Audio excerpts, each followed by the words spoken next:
Hood Postman, City, Hood, Click. Let's go. Yeah, yeah. Lock the door on him. Lock the door on him. Hood Postman. Hood Postman. Reporting live. Reporting live. This the Hood Postman, come and check the program. You ain't from the streets, this is something you should know, man. Running from police, gotta grip the wheel with both hands. Speeding down the interstate, please do not approach him. 40s in the fridge, got the caddy in the driveway. Get all out of my face, I don't wanna violate. Looked up in the mirror and I told myself, why wait? We took this shit worldwide, you only in 5 states. Came from the 4 corners with my 4 quarters. Showed them the style, then they stole on us. Times got wild, then they told on us. Dog, it was hard, but we had to keep it rolling. You ain't gotta ask, you know where to find me. I be in the back streets where it get grimy. It's just me and Mel, Rennie looking bride D. I be going hard till I'm in the 5 C's. Know the vibes. I'ma do it till I die. I ain't never switched sides. I ain't never had to tell a lie. Let's ride. Know the vibes. I'ma do it till I die. I ain't never switched sides. I ain't never told them no lie. Let's ride. Hood Postman. Hood Postman. Hood Postman. Hood Postman. Hood Postman. Hood Postman. Hood Postman. Hood Postman.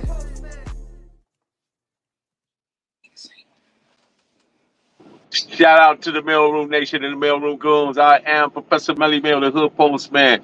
Be sure to click the notification bell, like, subscribe, and share. Drop a comment down below. So when this dope content hits, it'll feel like it's the first and the 15th. Welcome to the Mailroom. When you come in, take your mind, examine what's in your heart. You can go anywhere in the world to get a couple of lies, but you come right here to get the truth. This is not a glamorization, nor is it glorification. It's always an education. Get on the bus and let me and Cartoon take you to school. Shout out to Mr. Understand Me himself. What's good with you, champ? Oh man, one day at a time, like we say when we on the yard, man. One day at a time. You know, one day at a time. That's awesome. Yes, that's awesome. Good to see you, man. How's things been going for you? Oh man, hey, if it ain't rough, you don't get tough. You know what I'm saying? That's how it is. If it ain't rough, you don't get tough, man. You know, trials and tribulations happen to the best of us.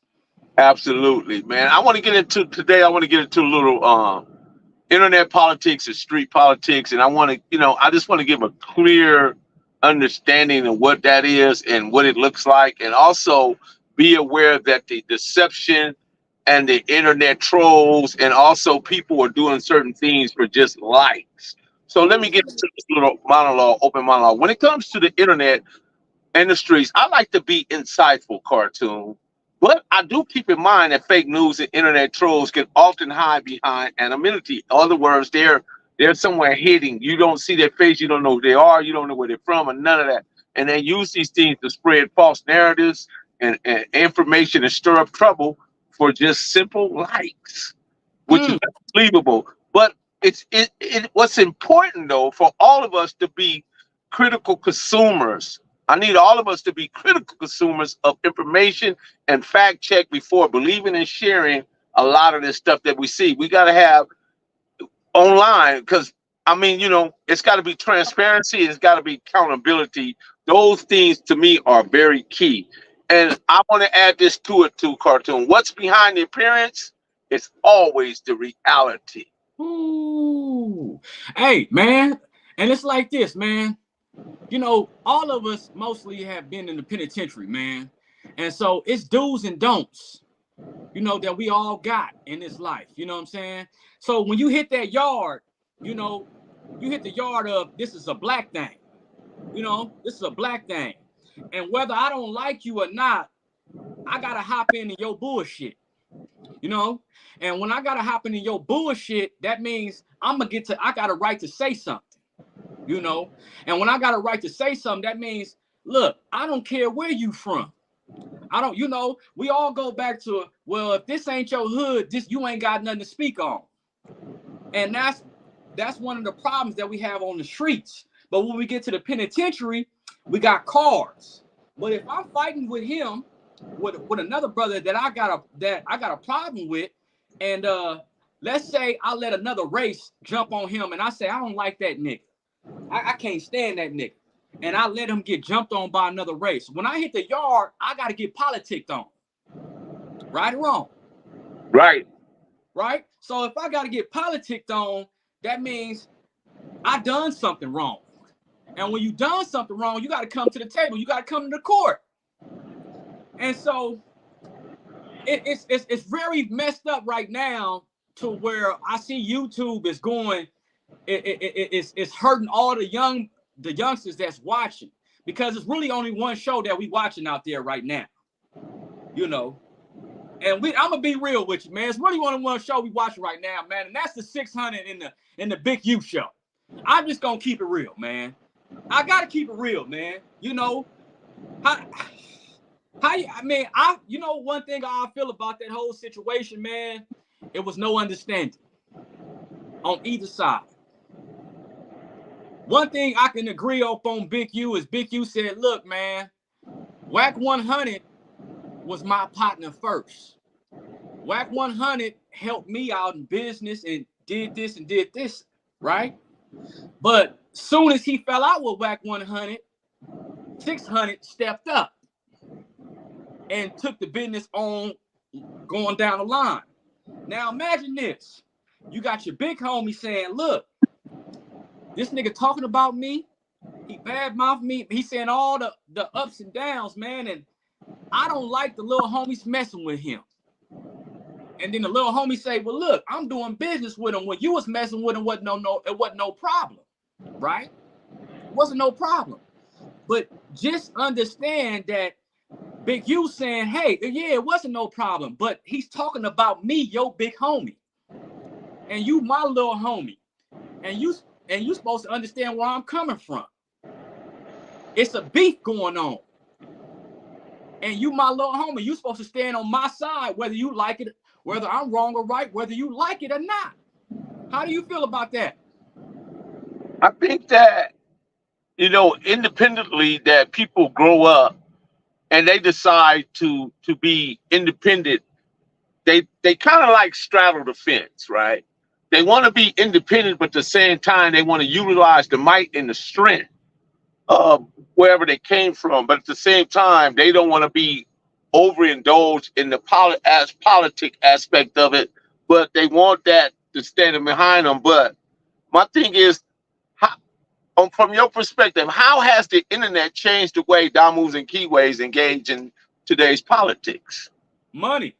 See, you got money and then you got morals, right? Uh-huh. Money is saying, look, if I can get some money with somebody else, it's all good.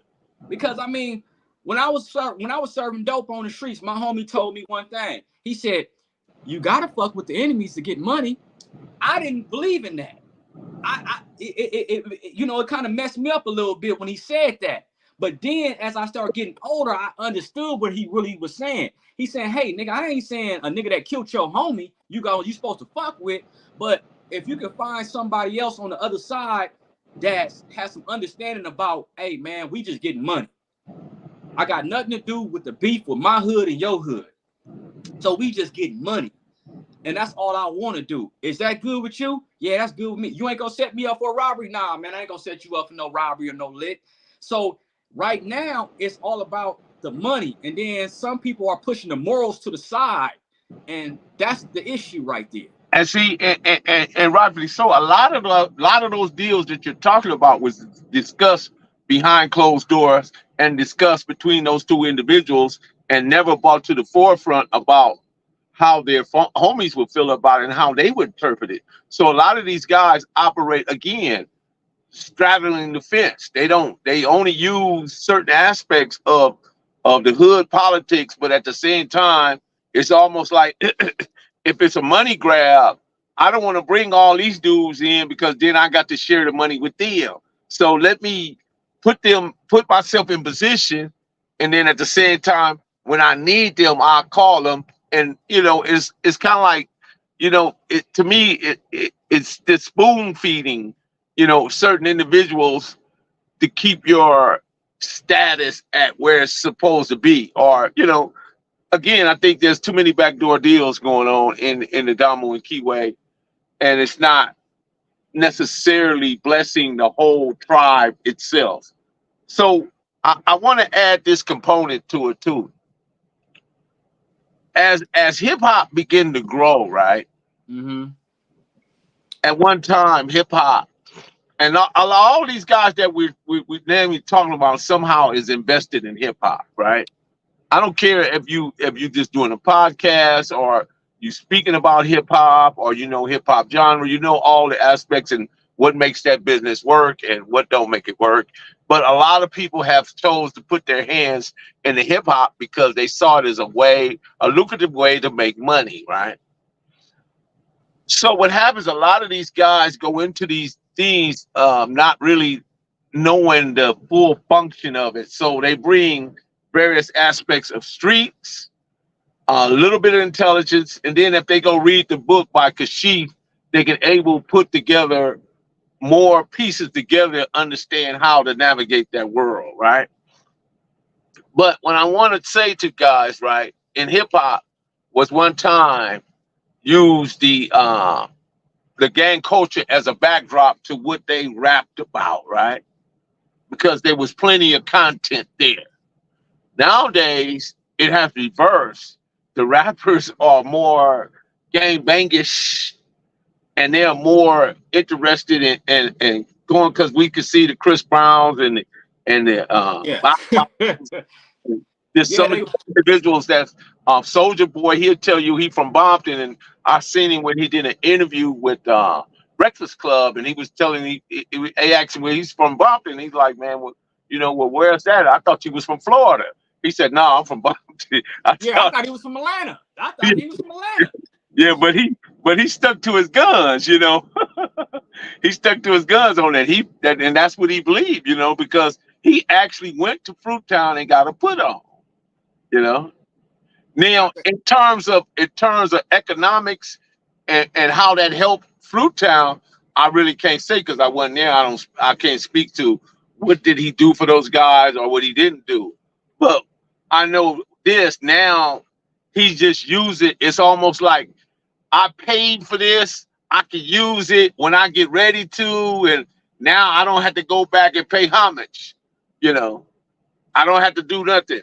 But what I would say, if you look at the average death in hip hop today, it's between the age of 25 and 30, right? And there's within the last decade, over 77 deaths, and probably 40 remain unsolved. But if you go look at rock and roll, there's no death. If you look at jazz, there's no death. You look at country western, that's no. You can look at R&B, there's no death. And you look at opera, all the genres, there's absolutely nobody getting killed. So when people lift up the hip hop to the level to where they're saying how great it is, and I beg to differ, bro. I beg to differ. And I'm explaining it this way because a lot of these tribes and a lot of these dudes in the streets, they're associated one way or the other. It's like a saloon door, swing both ways. If you're from a tribe, you rapping. If you rapping, you from a tribe. It goes back and forth. But I don't want to take up the airspace. Give me your thoughts on it. Well, it's like this, man.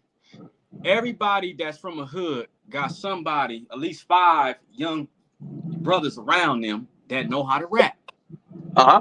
That's just the simplest thing. My little homie know how to rap. Oh man, shit, we gonna back you up. We gonna push you forward. We gonna get you out there. But then he's a real active homie on the street. Real active. And his mindset ain't been changed on, nigga, this is business.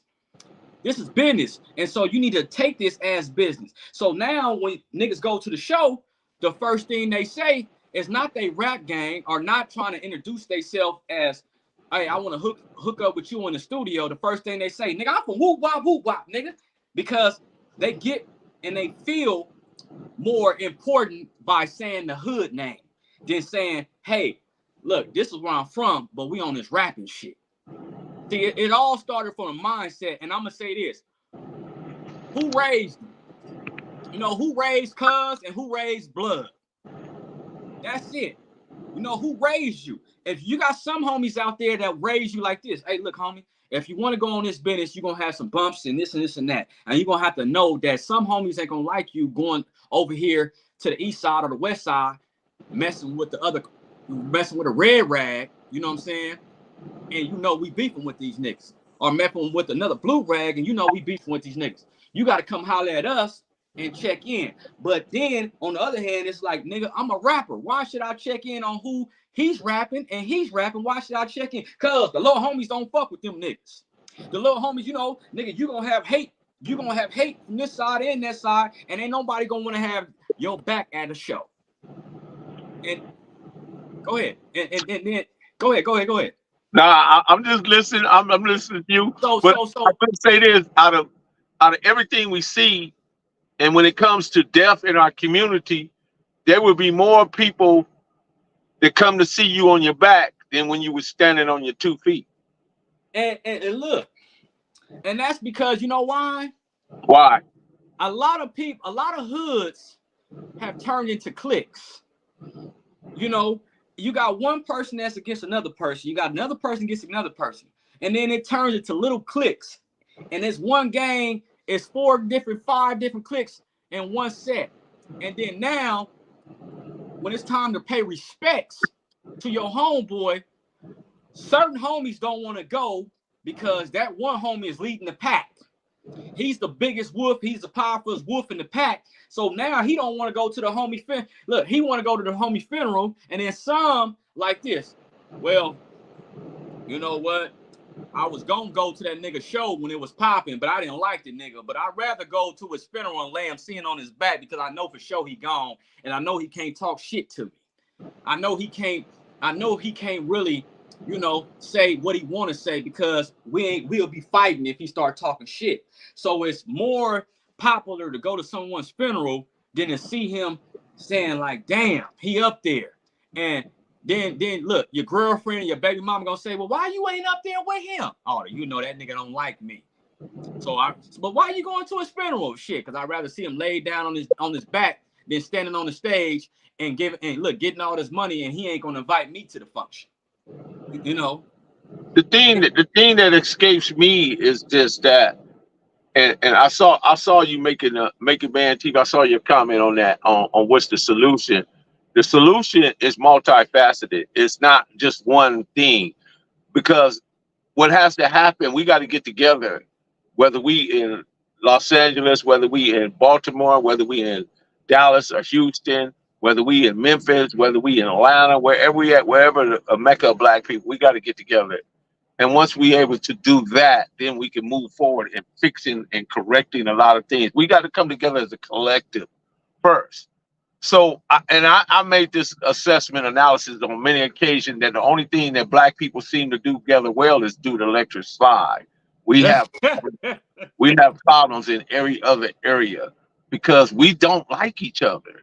Woo! You know, that stems from various things that's been placed in our DNA. So what you have to do is reassign your DNA and free yourself from the ancestral trauma and master your soul lessons and cultivate space for your abundance to now flow. We're now witnessing Young Boy NBA. We witnessed TD Jakes, the fall of TD Jakes. We witnessed the fall of P. Diddy and countless others. And we see people that are going at each other on the internet.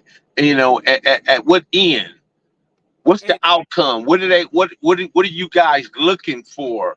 You know, besides more problems on top of the problems that are and you don't even acknowledge that the world is on the blink of World War III. You're not even acknowledging that fact. Because you know you are blind and you're caught up in a matrix of things that just so minimum and minuscule that you don't even see the bigger problem that's occurring right in front of you. Hey man, knowledge is boring to the young people, to the young mindset, but drama is popular. Drama is popular. if certain people can't watch the TV and see nothing, see a nigga knocking another nigga out, they skip the channel. They skip the channel. Knowledge is not the thing right now. Drama is. And I'm gonna go back histories of hundreds and hundreds of years ago. Just imagine why it was so easy to grab slaves from Africa. Why? Because tribes. We were all tribal people. This tribe against this tribe. This tribe against this tribe. And what the white man do? He just infiltrated. He said, shit, well, let's go on over here, get this nigga something, and see if we can infiltrate on the other tribe. Because we don't know the land as well as they do. We don't know the land as well as they do. So if we can help one tribe get the other tribe out the way, that's more black people hopping on this damn boat. But as you see, Mexico is right next door to California. Right? Mexico is right next door to California. Now, they didn't kick the Mexicans out and move them to Mexico. But did you ever see them? And I don't see it a popular thing that, you know, some people say, hey, Mexicans were slaves too. But I ain't never seen no Mexican slaves in the history books. Not me. All I seen was black folks in the history books as slaves. Well, let me kind of expound on that. See, first of all, you got to understand there was no such thing as Mexicans until after the 1500s. They were conquered by the Spaniards and the French, and that's how you get the Mexican. So they're native to the land at which they're on. They've been here, and they also were conquered, and their women were taken as concubines, and they was, you know, and they was impregnated, and all sorts of kind of things that happened to them that's like not necessarily widely known to history, because history is what? His story.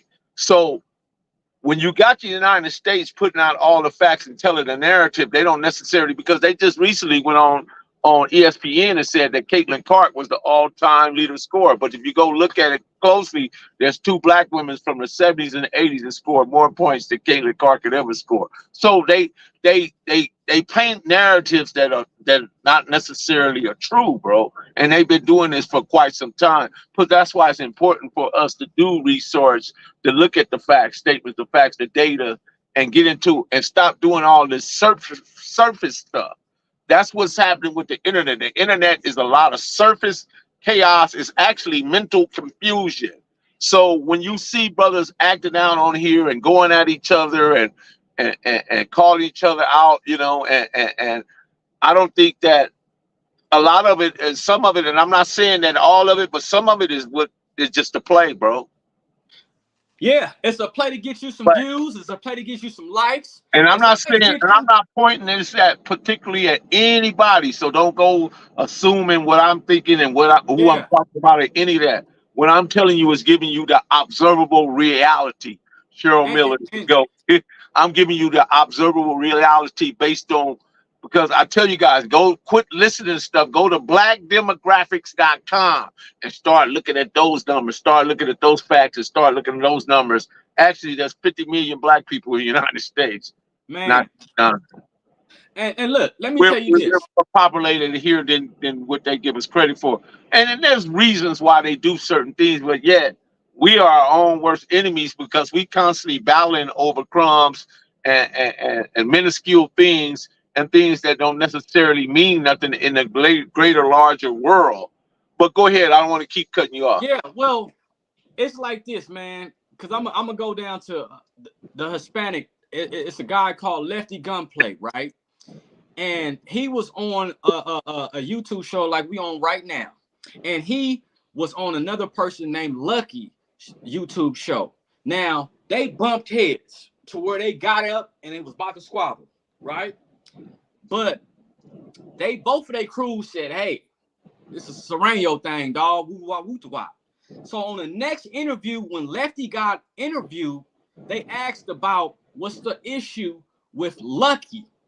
And Lefty Gunplay said, no, it's no issue. We had a minor issue. That was settled. It's over. I got much love for him. I got much love for his YouTube channel. I got much love for his growth and everything. See, the thing was, what they had a politic line. They had boundaries that they didn't want to cross. Boundaries that us black people cross every motherfucking day. We cross it every day. Because why? We don't give a fuck. Why? Because some of us was raised different than others. See, sometimes, you know, you had big homies, or you either had your mama and daddy tell you, boy, that ain't cool. That ain't right. Shut your mouth up. Your mouth gonna get you in a whole lot of No, problems. And during my time when I was being raised, my mama and daddy just looked at me, and I knew what that meant. that's it. They That's it. didn't have to But say anything. but now it ain't it's so confusing because you got a 29-year-old raising a 9-year-old, and she's shaking ass in front of him, and she and he looking at her like it's all good. And so now when he go outside, he thinking that drama and shaking ass is what life is all about. And there's no respect. There's no, oh, how you doing, ma'am? Can I take your groceries in the house for you? It ain't none of that no more. You know, it's hurtful because at the end of the day, I raised my kids to say, hey, nigga, don't get beside yourself. Don't get beside yourself. You can get your issue. But then you got some other people that just say, look, I don't care about what's going on. Ain't no more. I wasn't raised with no morals. I don't even know what morals mean. Yeah. Well, Cartoon, there's a part of our culture. Imagine this, right? There's a part of our culture that went like this. Imagine being born because your mama needed $40 and your daddy had it. Mm. Damn. You said, imagine being born and your daddy had $40 and your imagine being born because your mother needed $40 and your daddy had it. In other words, your mother was a prostitute. Not necessarily a prostitute. She was looking for some dope, some drugs, or whatever. And your daddy had the $40, and she gave it up to him raw, and she got impregnated. So it's a lot of kids that was born out of those circumstances. So kids that was born out of that circumstance, that they was born like not necessarily. They was born in a natural sense of what we know to be natural when a man and woman comes down and actually plan for a child to be coming to bring a child in life. And let me tell you this. My grandmother and my mother always said this. My mother was raised by her father, and she was in Africa. My grandmother was in Europe doing her thing, trying to get to the United States. When she got her citizenship and all this stuff, she went and grabbed moms from her dad and took her to Africa. And one thing my mama always told us that her mother told her was, look, everything that I know that I done wrong, I'm going to teach you so you won't do wrong. You know what I'm saying? And that is the thing. So when somebody say, hey, look, I had you off of $40. I slept with your daddy over $40. I didn't even want him to be your daddy, but that's what happened. So if she had a daughter or a son, she would tell him, this is a story about you and my life, and I don't want you to go through what I went through. So why did I didn't have the $40? Is because I didn't have a job. Why? It's because I didn't nobody teach me to go sign an application. Didn't nobody teach me certain things. That's why I needed that $40. See, what we missing right now is just the regular teachings of what I've been through. You know, what I've been through. That's it. You know, and us as nowadays as fathers, mothers, OGs, little homies, big homies, hip hop community, we need to learn about what everybody going through. Like Puffy, he going through a whole lot of shit. But instead of laughing at him, we supposed to be learning. Hold on, man. What Puffy did that I ain't supposed to. There's lessons. There's a lot of lessons there to be learned, and a lot of people are just like you're saying. They're looking to watch him fall and watch him fail and all that because you know, they want to see him back down there where they're at. I imagine. I don't know what type of people think like that, or how they even arrived there. I guess maybe it was raised up in brokenness and hurtfulness. So therefore, that's all they know. But I want to add this. I want to go back to the Hispanic community, and the Hispanic community has always been close with the Black community. Just that social media, and not only social media, media period, has spread so much and been in effect of that union, because if that union ever got really strong and connected like it was in the 60s and 70s, it would be problematic, because that's Oh man, facing is genetic annihilation, it'd be beautiful. But I want to say this: if you want to know who's really behind the Hispanic movement as far as hip hop, it's my homeboy. His name is Murray Brumfield. Mr. Capone did an interview a while back. I interviewed Murray Brumfield, and he's the first guy that gave a lot of those rappers in the early 80s and stuff like that, that gave them their opportunity to hit the stage and rock the mic. Go look him up. Don't take my word for him. Look him up. Murray Brumfield. Mm-hmm. And so he helped out in the Hispanic community on the hip hop level. Yeah. And so look, imagine our hip hop level. We making money.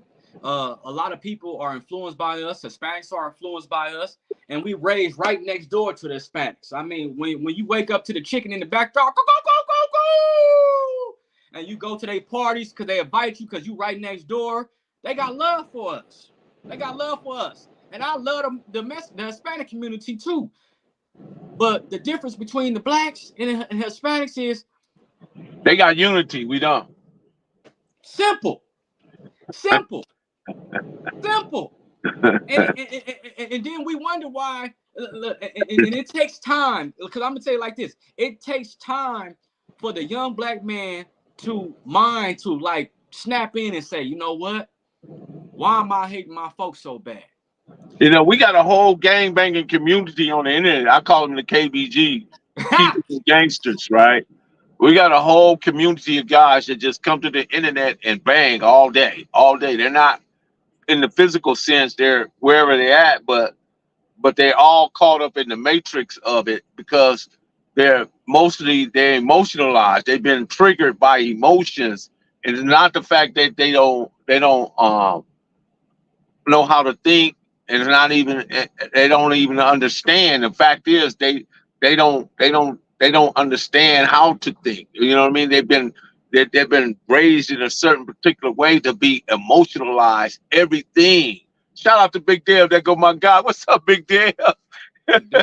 What's happening? And everybody else in the chat. Sorry for that. Everybody that's in the chat. I just saw Big Dev. I saved my boy Big Dev in a while. But anyway, yeah. So everything that is becoming emotional, and everybody is triggered. There's certain things people say to people, and they just immediately come unglued. They lose their insanity, and they ready to go to war, man. But at what cost? Because here's the thing: if you're on the internet and you making these allegations, Inglewood Legend, shout out to you, the Sands, Keith, Dominique Mayweather, everybody. If you're making these accusations all on the internet, just like you and I on the internet, the FBI is on the internet, the police is on the internet. These people are all on the internet as well, and they look at. So I don't know how people is on here up in heat or pulling heat, whatever. If something happened to any one of these individuals, they're gonna know exactly where to go to tap in with that individual. And look, because their argument escalated on the internet, and it spilled over to the streets. You knew you're gonna lose. And let me speak some real shit, man, because let me speak some real shit to you, man. Like, that's the thing that I was talking to myself about yesterday. I said, man, when you go to other people's hoods and you want to catch a fade, and let's say somebody get gunned down, the only people win is the police and the prosecutor. That's the only people that win. And it be, it fucks me up in the head, because I'm like, damn, I know everybody on here got enough sense to know that they watching. I know everybody got enough sense that they watching. So why are you gonna fall for the okie doke? I remember back in the day, a nigga say, nigga, shut the fuck up, nigga, we about to go handle our business. Nigga, no, don't tell that nigga, he talk too much. Don't tell that bitch, he talk too much. It was, nigga, everything was a silent thing. Now everything is a wow. Everybody got to know. And then the cold part about it is, some of these guys have already passed all the tests, and they lucky to be alive, and they still trying to prove something. Like, I don't understand how the fuck you trying to prove something when you already passed and you still alive. You talking, look, some of y'all mamas are still alive and y'all talking to them and they saying, boy, I remember when I visit you in the penitentiary. I remember when you was on trial fighting life. I remember all these days, and you home now, baby. Oh, I love it. We having barbecues, we having good times. And then now you got your gloves on and you want to go fight another nigga. What the hell going on? You know? A lot of these people don't do no thinking, because here's the thing, right? For every action, there's a reaction. Also, there's consequences that you don't see. When you do something, who you're hurting? You're hurting your mom, your dad, your brothers, your sisters, your wife, your kids. All that snowballs down the hill, and you're going now. They don't took a principal piece out of the team and placed him in a jail cell, right? You no longer can interact with your family in a way that is conducive to the family overall growth, right? And big step. And you don't understand that you're more harmful to your family than good, because now you don't react to somebody what somebody said, right? Remember the old saying, sticks and stones may break bones. The words would never hurt me. Just imagine this, though. Get back to that. Just imagine this. I saw a brother get on the internet today, and he said, I can't take no losses. He said, my mama gone. He said, I remember when my mama had, when I went to jail, my mama said, I'm going to pay the rent for your apartment for the next 3 months. I hope you out by then. He said, I just buried my mama 2 weeks ago. I can't take no losses. My mama not going to be here to save me this time. My mama gone. And it hit the surface with me, because I remember when my mama came and saved my ass when I was in jail. She said, man, you know I went to go get your baby mama. You know I went to go get the car at the impound. You know I went to go do this. You know I went to do that. I said, oh, thank you, mama. She said, shit, them niggas was going to laugh at you if your ass would have had shit when you got out of jail. They was going to laugh at you like a motherfucker. You know what I'm saying, me? Because they, you know, you're selling all this shit, but shit, don't nobody like it when you ain't giving it to them. You get what I'm saying? So the main thing about that is, like, when you go through so much in life and the people that take care of you or had your back ain't there no more, it makes you think harder about your next move you gonna make. You know what I'm saying? And a lot of brothers right now on the internet ain't thinking about that. They're not thinking about who gonna be there. What you got something? What up, Melly, man? I'm just tapping in, man, you know, saying what's going on. Salute to the panel, salute to the chat, salute to the Dahoodpostman. You did? I appreciate you, Big Deal. Yeah, what's the topic? You know me, man, staying out the way, man, just working and going home, man, staying out the way. Big Deal, let me ask you a question. How was it for your life when you actually took the point to stand on what we call business, right? You decided that you was gonna get married, you was gonna buy a home. First you got the job, you got married, bought a home, you did all the things that men do, and you became a provider for your family. So what I'm asking you, was you at any point was you gonna let your neighborhood be in effect of that growth? Oh, nah, yeah. Because I was already past that. You know what I mean? I already had a reputation. I already did all that. So I was on my second life. You know what I mean? I did that when I was joining the game at 13 years old. So from 13 to 20 something, I was making them adolescent decisions. But as a grown man, you got to make grown man decisions. There's a difference. So what you did, you can't be out here. You reposition yourself, and like you said, start making grown man decisions, and you realize at some point, man, this the best thing I could do. Yeah, man, you gotta challenge yourself. I mean, looking back, you only can do it for so long. Yeah.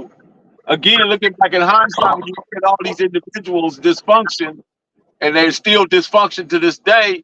This thing, you could have been caught up in that same cake mix. Yeah, but then that make you think, like, what was they doing when they had the opportunity, when they were supposed to be acting like they acting at 50, when they should have been acting like that at 17. You know, time to pass you by. It's over for all that. It's It's over. over for all that. You know. Yeah. It's over. Ain't no gang bang. Ain't no. You know, the glory days are over. I tell little homies all the time, y'all missed the 1980s when I was coming up. Y'all missed a good time, man. You missed the good house parties and you know what I mean. You missed the good friendships. Yeah, You there's know, no and you wasn't thinking parties, about none of that anymore. And no skating ring, no nowhere. nothing, You know, man, we used to hang out nothing. at the lowrider, where all the lowriders are street racers and all that. And it wouldn't, it Yeah. just, you're right in time into adulthood. Exactly. If, Um, if you had $20 in your pocket, you know how far $20 would take It's, five youngsters. Yeah, 20. If everybody had $20 in their pocket, man, we could jump on the bus. We can go to the movies, Lounge it, Six Theater, see a movie for 75 cents. We can all piece up on a couple burgers, get some night train or some silver satin, and have a good old time. that nigga said night train. I remember I threw up on my first night train. I remember, and some Yeah, you the get loaded Michigan off that band wine. called 2020. Oh yeah, Mad Dog, all that stuff, man. But but you let me know, ask you guys both a question.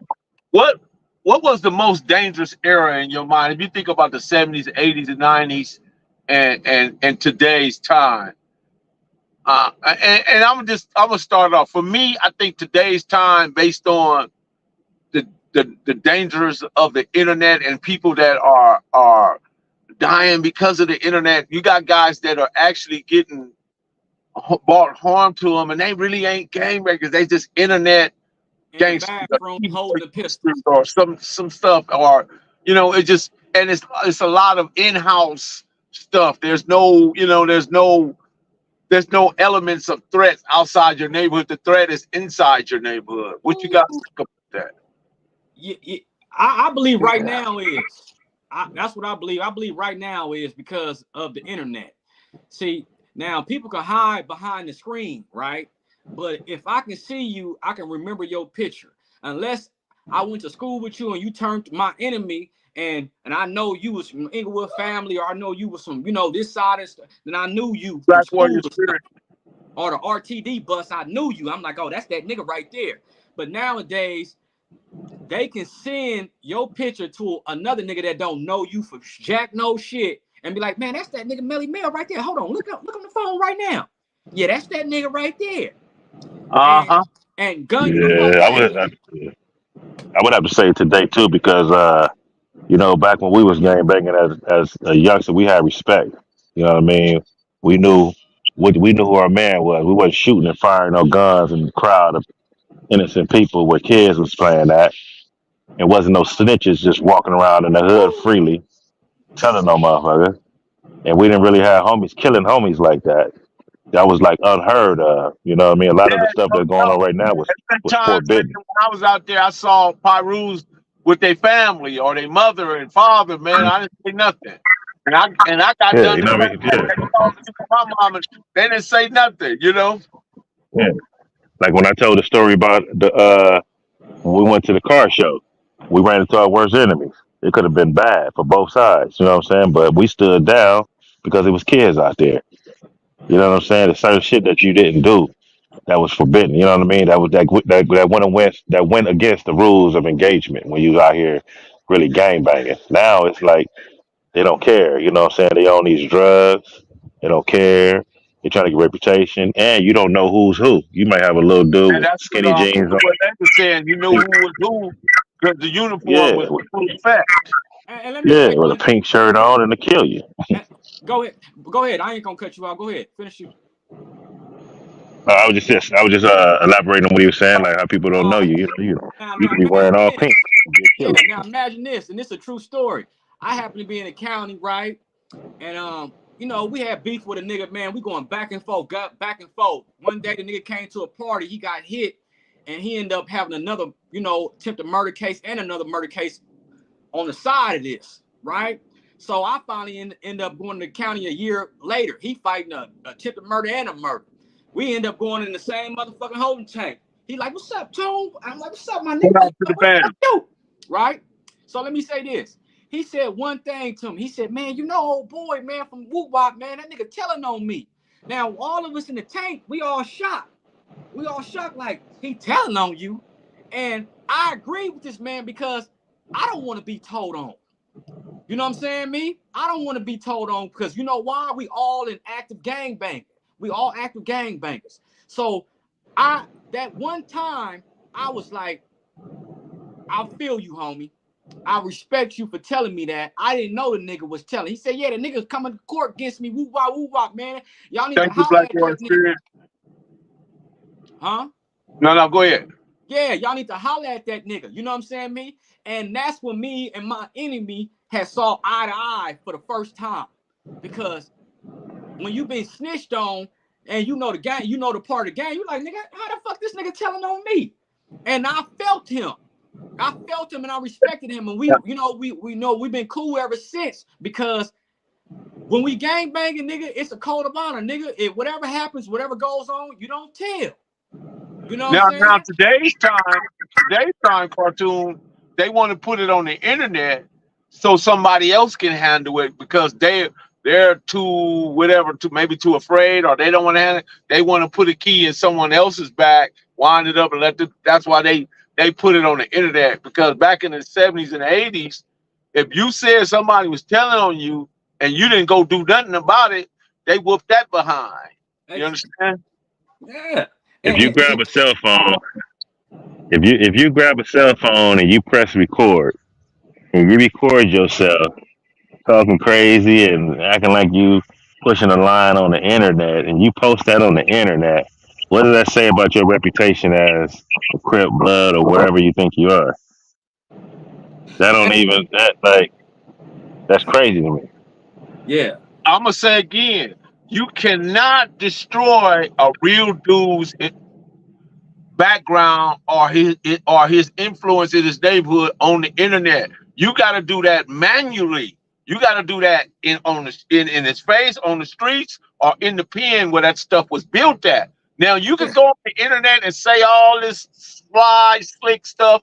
Okay, that's cool, I guess. But at the same time, it's a bit of fakeness behind that because you don't really mean it. Because if you really, really meant that, you're not gonna get on the internet and say how you feel about a certain individual. You're just gonna jump in your car, do what you're gonna do, pull up, bam. You're not gonna say anything. I've never seen nothing like this before.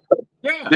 Where guys have to want everybody to know what's going on. You know. Yeah, it's almost like somebody saying, I need a preacher to get in the middle of this because we can't handle this ourselves. It's almost like, nigga, man, I'm gonna talk this shit and I'm gonna say I'm the hardest nigga until somebody come over here and say, nah, hell no, y'all got to stop this shit. But at the end of the day, it starts off with who you was raised by, man. You know, every single one of us got a problem with one of our homeboys. But that don't mean we go to the internet and we go, oh man, goddamn campaign against a nigga. So I would like to see they close the books on it, take no more memberships, no more recruitments, none of that, and turn all this stuff into social clubs to where we begin to socialize one another in order to get along and be better at responding to each other in positive ways. You know, we got to close books on that because I think what they at now, the infants or newborns or what they at the seed, I don't know where they at with that. How far can you go to the embryo? But imagine this. Imagine this. You close the door, you lock the door, right? You still got problems, in-house problems with your own homies. And certain people are raised like this. Nigga, I need that still. Nigga, I know, nigga, you was foul. You said some shit that you shouldn't have said. I need that. And then you got the other nigga saying, I don't want to fight this nigga.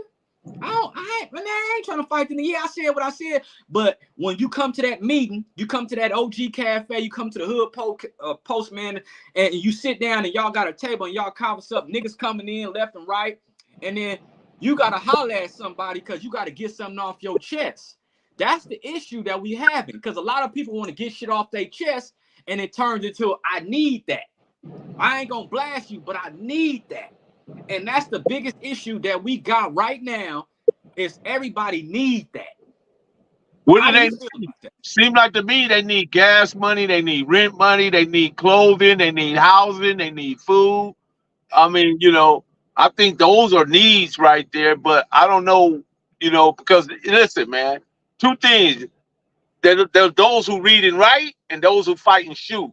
The ones who read and write get to read your random rights, and they get to write the indictment when they put your black behind on it and lock you up for the rest of your life. So clearly you don't understand the politics for real, because if you did, you'd be more geared and suggestive towards learning how to read and write and learning how to use the tools of education to navigate this life. Because if you think you're going to fight and shoot your way through this life, you're going to lose at that, brother. You're going to lose at that. And you're not going to be around much longer to see your kids, your grandchildren, and anybody else grow up, because you chose to fight and shoot. That's just my take on it, Thanks. I got teenage grandkids. Oh yeah, that's definitely a big need for therapy in the culture. Big need for that. I can't hear you, Cartoon. You got to go out and come back in. Salute to the bear, man. Original front of it. Cartoon, I can't hear you.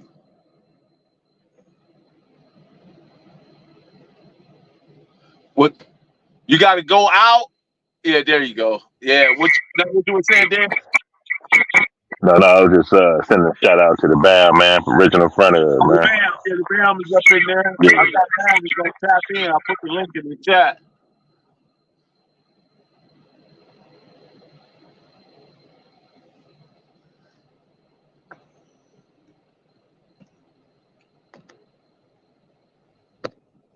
I just subscribed to Inglewood.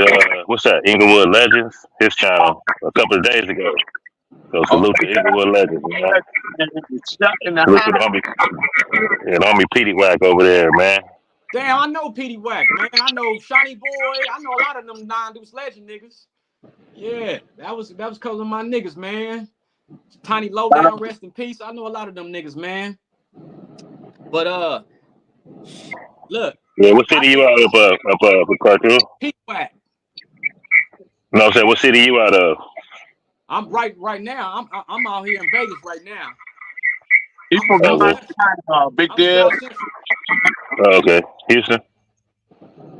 He's not Mafia. Oh, my uncle from over there. Which one?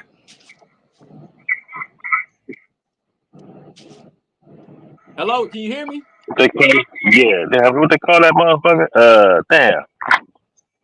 Tom Slick. Yeah, that's my big home. Big Tom Slick. Yeah, that's my big home. I'm named under his Cartoon. His brother's Cartoon. Oh, okay. Yeah, ask him about it, man. That's my uncle. He married to my auntie. Yeah, Big Tom Slick, man. Diane? Yeah, that's my auntie. Yeah, I know Diane. Nigga, hey, look, they know me since I was yay tall. Yeah. Well, my pop, that's my pop sister. Oh, okay. Small world. Meet you, homie. I know Diane for a long time. Yeah. Yeah, man. But I'm gonna tell you like this, Melly Mel. The main thing about a lot of situations is because it's always somebody in the middle saying he said this to you and you ain't gonna do nothing. Well, I'm gonna stay free. That's what I'm gonna do, because I ain't gonna voice or threaten anybody on the internet. I know way better than that, man. Come on, because hey, listen, man. Them people already about 2 weeks ago, Big Deal. I got a letter in the mail from the Los Angeles prosecutor's office indicating that they picked up my telephone because they was surveillancing somebody. I don't know who it was. Who they was surveillancing, but whoever it was, I called them. So they sent me a letter and telling me that the wiretap had expired and there's no reason to call or worried or any of that. It was just that they got to let everybody know that if you call the individual that they were surveillancing, that they listen to your conversation. Hey, look, And, That, and that and wasn't even the figure. That was LAPD. And gladly that you talking about nothing but podcast stuff, man. You understand me? Man, I don't talk about nothing, man. I'm not woo. No, We not in that part of the game no more. no, at all. Yeah, but at the same time, man, technology is a motherfucker, and if people don't know that, look, if now the DA is filing cases for you having guns, taking pictures on the internet, Hell they yeah. filing cases. So if the young people don't know that, it's like, nigga. Well, they don't know it because they don't read or write. They don't understand nothing. They don't study nothing. They don't research nothing. They don't look at statements of facts. All they go is with who they idolize. They follow who they idolize and who dress the weirdest. Well, that nigga look, either one of them people ain't gonna put no money on their books. No. You know what I'm saying? Ain't not near one of them gonna put no money on their books, man. And that's why I look at the big picture now. Like I told my little homie the other day, man. He said, man, well, cuz said this and cuz said that. I said, man, is a nigga gonna put some money on your books? It's a nigga gonna put some money on your books. Because that's what it all boiled down to. Who the fuck gonna take care of you when you in jail? You know? And we gotta erase the ignorant mindset. We gotta erase the ignorant mindset, man. You know, yeah, you got dudes now put on a pink shirt and put on some fluorescent green pants and some orange shoes and say they banged out. Say they from the hood, on hood. I'm standing on business. I'm standing on business. On the dead homies. Yeah, you be laying in your casket like this. Yeah, I'm standing on business. I'm standing on business, nigga. And they gonna pass right by that casket, lift you up, put you in a hearse, and drop you on the grass and go try to fuck your baby mama. I mean, the stories is on and on. They've been over. These same stories didn't happen way back in the 80s and the 70s when y'all was raised. So it's like when people hear these stories and they listening to, you Melly Mel, they should understand that, hey, I made it through this. And I gotta get together with my folks instead of going against my folks. Some people will challenge me. They'll say, hey, Melly Mel, man, man, you ain't did nothing. Listen, bro, I'm from 72 all the way up until I quit. When I asked them this simple question: where were you in 72? They just look at me. Where were you in 73? They just look at me. Where were you in 74? They just look at me. So I get all the way up to the 80s. And they said, yeah, I was around the 80s. I said, that's the problem. You didn't come around into the 80s. So you don't miss the whole decade of me being your age, acting like you're acting now, but you think this is new? This is not new, bro. It's not new. It's been happening. The cycle just continue to repeat itself. Somebody cut the washer on and forgot to turn it off. Hey. Yeah, I can't even comprehend some of this new shit out here, man. I don't even try to, man. That's why I just stay in my own lane. That's it. And that's the best way you gonna live, homie. It's just like, you just gotta watch the clown show. Yeah, they had the spandex drawers on with about 20 different colors in them. Just this nigga, but hey, look, man. On the pookie, somebody you don't know what you're missing. Hey, man, they say look. What you think about a offended friend is harder to win back than a fortified city? Say again?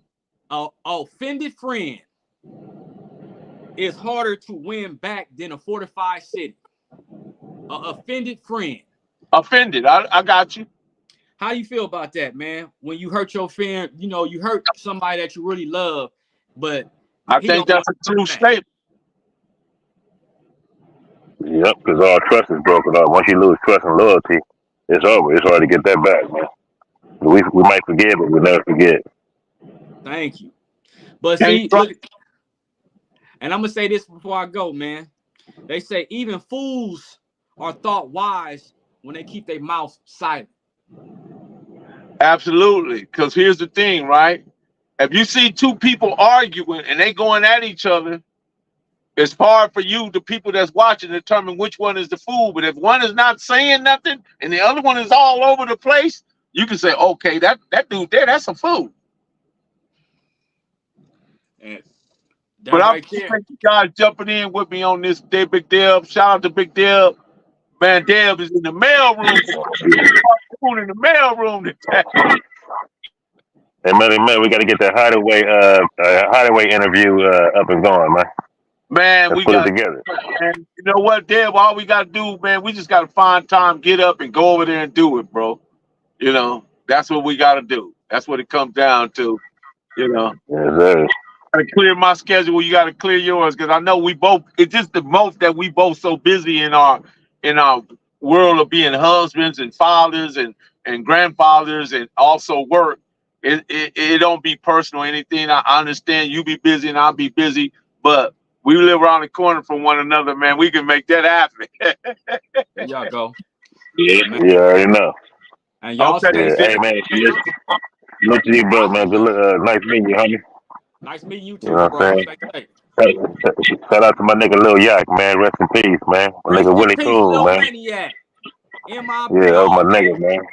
Real Yes, talk. sir. All right, my Shout out nigga. to Stay Big safe. Deb, man. Salute to Big Deb. See you Absolutely, man. this again, man. You guys enjoy your evening. Yeah. You too.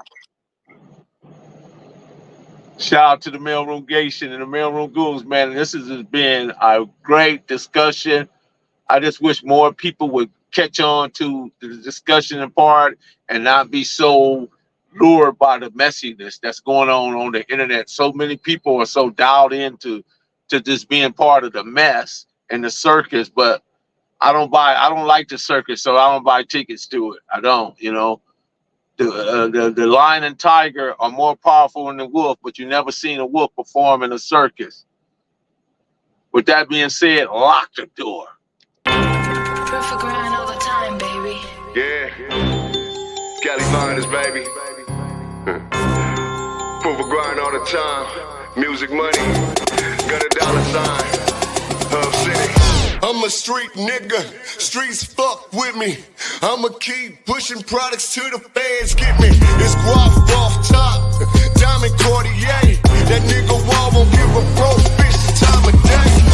They see me climbing, they see me shining. That's hard work, proof of grinding.